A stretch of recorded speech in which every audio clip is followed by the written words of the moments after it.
आएलै कार्तिक मास हो भैया, सामा लेला अवतार।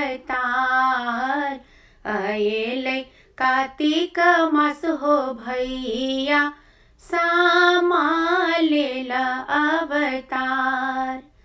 कानी खिजी चिठिया लिखलनी, भेजलनी हजमा के हाथ।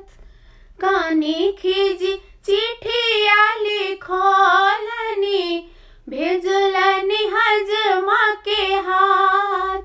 चिठिया दिहा कहो हजमा भैया, बड़का भैया के हाथ।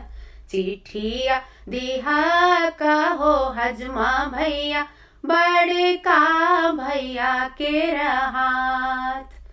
चिठिया पढ़ते हो बड़का भैया, घोड़ा भेलया सवार। चिठिया पढ़ते हो छोटका भैया, घोड़ा भेलया सवार। टिकुली बेसहिया हो भैया, बेतिया शहर बाजार। सिंदूर बेसहिया हो भैया, बेतिया शहर बाजार। टिकुली झलकी गेल हो भैया, बड़की बहिनी के कपार। टिकुली झलकी गेल हो भैया, छोटकी बहिनी के कपार।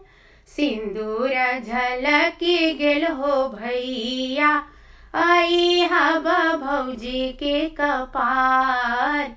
सिंदूर झलकी गेल हो भैया, आई हब भौजी के कपार। आएलै कार्तिक मास हो भैया, सामा लेला अवतार। आएलै कार्तिक मास हो भैया, सामा लेला अवतार।